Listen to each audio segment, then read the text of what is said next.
नमस्कार दोस्तों, मैं doctor Deepak Garg, consultant neurosurgeon at Rongta hospital Jaipur. आज हम बात करेंगे ट्रेकेस्टोमी यानी गले में चीरा लगाकर सांस की नलकी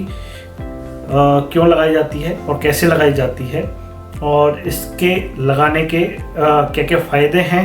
और इसका मैनेजमेंट कैसे किया जाता है। ट्रेकेस्टोमी यानी जो कि गले में चीरा लगाकर यहाँ पर सांस की नलकी लगाई जाती है, क्योंकि जो एंडोट्रेकियल ट्यूब होती है जो मुंह से डाली जाती है और सांस के फेफड़ों में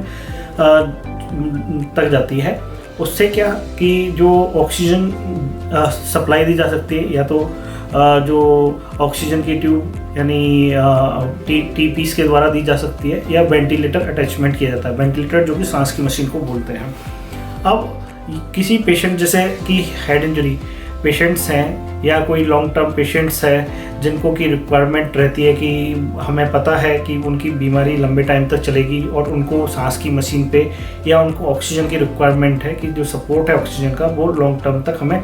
मशीन से देना पड़ेगा या ट्यूब से देना पड़ेगा। तो क्या है कि जो एंडोट्रेकियल ट्यूब होती है जो मुंह से जाती है वो फेफड़ों तक यहाँ तक डाली जाती है। एक तो ये लॉन्ग ट्रैक्ट होता है जिससे कि इसमें ब्लॉकेज के चांस और जो पोटेंशियल जो नेगेटिव स्पेस रहता है वो ज़्यादा रहता है, और यहाँ पर ओरल केयर भी इसमें नहीं हो पाती है, और लॉन्ग होने की वजह से इसमें ब्लॉकेज के चांसेस होते हैं। बहुत बार पेशेंट अगर कॉन्शियस है या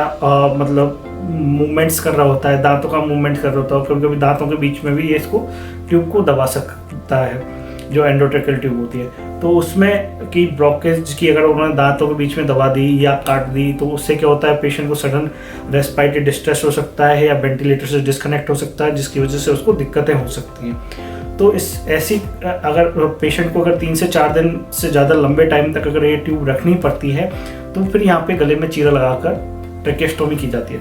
ट्रेकेस्टोमी 2 तरीके से की जा सकती है, ओपन चीरा लगा के की जा सकती है या परक्यूटिनस प्रोसीजर किया जा सकता है। परक्यूटिनस महंगी पड़ती है थोड़ा, क्योंकि उसमें अटैचमेंट्स आते हैं जो कि 10-11 हज़ार तक का सेट भी हो जाता है, जबकि जो ओपन करके सर्जरी की जाती है वो नॉर्मली 1-1.5 हज़ार में जो ट्रेकेस्टोमी ट्यूब आती है वही सेम सिमिलर ओपन करके देख के वहाँ पे कन्फर्मली होता है, कन्फर्म प्रोसीजर होता है कि ओपन किया यहाँ पे और फिर उसके बाद किया जा सकता है। अब हमारे जो न्यूरो सर्जरी के ज़्यादातर पेशेंट होते हैं जिनमें हेड इंजरी है या कोई जो इन्फार्क्ट हुआ है, बड़ा इन्फार्क्ट है जिसमें कि पेशेंट कॉन्शियस नहीं है, जिसकी पेशेंट खुद से सांस नहीं ले पा रहा है या उसकी रेस्पिरेटरी डिस्ट्रेस हो रही है, या हमें लग रहा है कि पेशेंट एस्पिरेट कर जाए। एस्पिरेशन यानी कि मुंह में हमारा जो हमारा थूक बनता है जिसको कि थूक बोलते हैं, थूक अगर बनता है वो 1.5 लीटर करीब बनता है 24 घंटे के अंदर। ये 24 घंटे के अंदर जो थूक बन रहा है वो अगर पेशेंट निकल नहीं सकता तो चांसेस होते हैं कि वो एस्पिरेट कर जाए, यानी कि फेफड़ों में जाने का चांसेस हो जाते हैं। तो उसको प्रिवेंट करने के लिए भी हमें ट्रेकेस्टोमी करनी पड़ती है। और एक ये है कि वेंटिलेटर से वीन ऑफ करने के लिए, वेंटिलेटर से धीरे धीरे हटाने के लिए पेशेंट को वेंटिलेटर पर मेंटेन लॉन्ग टर्म पर नहीं करना चाहते, हमें डाउन करना है, पेशेंट को वेंटिलेटर हटाना है, तो भी ये उसमें हेल्प करती है ट्रेकेस्टोमी। अब ज़्यादातर मरीजों के जो मरीज तो बेहोश रहता है, मरीजों के घर वालों को ये बताया जाता है तो मरीज के घर वाले ये सोचते हैं कि ये गले में चीरा लगाया जा रहा है, इसका पता नहीं क्या होगा, ये क्यों, ये हमेशा के लिए तो नहीं रह जाएगी इसकी वजह से। तो इसमें आपको टेंशन लेने की ज़रूरत नहीं रहती है, आप इससे घबराएं नहीं। ये अच्छी चीज़ है कि इससे एक तो वेंटिलेटर से उतारने में आसानी रहती है, एक सफाई करने में ज़्यादा अच्छा रहता है, और अपन मुंह से अगर कुछ देना चाह सकते हैं तो मरीज ले सकता है तो वो भी ले सकता है, और एस्पिरेशन के चांसेस इसमें निल हो जाते हैं। तो 3-4 ये जो फ़ायदे हैं इसकी वजह से की जाती है। और इसमें अगर जैसे घर पे मेंटेन करना है ट्रेकेस्टोमी लॉन्ग टर्म, क्योंकि जो हेड इंजरी वाले पेशेंट हैं वो 4 से 5 महीने भी ले लेते हैं इम्प्रूवमेंट में, तो ट्रेकेस्टोमी बेटर रहती है, क्योंकि घर पे केयर करने में अटेंडेंट जो रहते हैं घर के मरीज के जो रिलेटिव हैं वो उसको सफाई में उनको आसानी रहती है कि वो आराम से सफाई कर सकते हैं। क्योंकि इस लॉन्ग ट्यूब में जो एंडोट्रेकियल ट्यूब होती है उसमें सफाई करना उतना आसान नहीं होता, उसमें बार बार चेंज करने के चांस बचते हैं कि उनको रिपीटेडली चेंज करना पड़ता है। अब ट्रेकेस्टोमी की है तो ट्रेकेस्टोमी जब हम निकाल देते हैं इसको ट्रेकेस्टोमी में इजीली निकाल सकते हैं, और उससे निकालने में बहुत ही आसान है कि अगर हम ट्रेकेस्टोमी निकाल दें तो घाव भर जाता है और इसमें कोई सुचर वगैरह की ज़रूरत नहीं होती, जस्ट ड्रेसिंग करके यहाँ पे ब्लॉक कर दिया जाता है, उससे अपने आप घाव भर जाता है। अब ये ट्रेकेस्टोमी जो है उसकी केयर कैसे करें, अगर आपका मरीज़ घर पे जिसको ट्रेकेस्टोमी हो रखी है उसका ध्यान कैसे रखें। ये ट्रेकेस्टोमी ट्यूब का बार बार सक्शन करना चाहिए। अगर कोई सिक्रीशंस अगर ज़्यादा आ रहे हैं तो इनको हर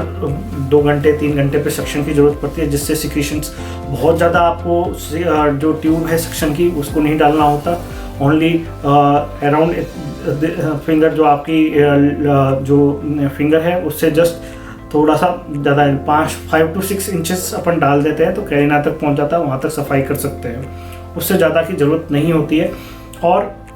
ये ट्यूब को 2 ट्यूब रखें आप ट्रेकेस्टोमी की। एक ट्यूब को अपन सेवलॉन, जैसे आपने 1 लीटर पानी में एक ढक्कन सेवलॉन डाल दें, उस पानी के अंदर कम्प्लीटली डुबो के रखें इस ट्रेकेस्टोमी ट्यूब को सफाई करने के बाद। क्योंकि क्या होता है कि इसमें से बार बार बलगम आता है तो बलगम जमता जाता है तो ट्यूब की जो ल्यूमेन है, मतलब जो छेद है वो छोटा होता जाता है और उससे क्या होता है ब्लॉकेज के चांसेस होते हैं। तो आप इसको सफाई करें, सफाई करने के बाद इसको सेवलॉन के पानी में रख दें और जब आप दूसरे दिन चेंज करते हैं तो इस ट्यूब को, पुरानी वाली ट्यूब लगी हुई है उसको निकाल के डिफ्लेट करके, यहाँ पे बलून होता है इसके अंदर, जो बलून को डिफ्लेट करना है, आपको बलून से हवा निकालनी है। उसके बाद ट्रेकेस्टोमी ट्यूब को आराम से निकालना है और सक्शन करने के बाद, और उसके बाद ये ट्यूब दूसरी वाली ट्यूब है इसको साफ़ करके पानी जो नॉर्मल सलाइन में साफ़ करके फिर लगा दें और उसके बाद फिर आपको बलून इन्फ्लेट कर दें, जिससे कि एस्पिरेशन के चांसेस ना बने। ये जो केयर है इसमें एक तो आपको याद रखना है कि सक्शन अच्छे से रहे, कि सक्शन से अगर सिक्रीशंस बार बार आ रहे हैं, सिक्रीशंस अगर कम है तो सक्शन आप कम कर सकते हैं। अगर सिक्रीशन ज़्यादा आ रहे हैं तो आपको जो नंबर ऑफ जो सक्शन है करने का है वो इंक्रीज करना है, आपको बार बार सक्शन करना पड़ेगा। और इससे अपन नेबुलाइज भी कर सकते हैं। इससे नेबुलाइज में जैसे ड्यूलिन बूडीकॉट यूज करते हैं तो उससे नेबुलाइज कर सकते हैं, जिससे कि फेफड़ों में ड्राइनेस ना आए। और इसको कवर करके रखना होता है, जिससे कि कवर, एक तो हाइड्रोट्रैक टिबेंट आता है जो कि थोड़ा कॉस्टली भी हो सकता है। आपको अगर कॉस्टली पड़ रहा है आपको तो आप सिंपल गॉज का एक लेयर लें, उसको गीला करें सलाइन में और उससे कवर करके रख सकते हैं। जैसे ही ड्राई होता है तो फिर दोबारा उसको गीला करके फिर लगा दें, जिससे कि वो पर जो एयर ले रहे हैं वो एयर ड्राई ना जाए, फेफड़ों को ड्राई ना करे और जिसकी वजह से बार बार पेशेंट को कफ की कंप्लेंट ना हो।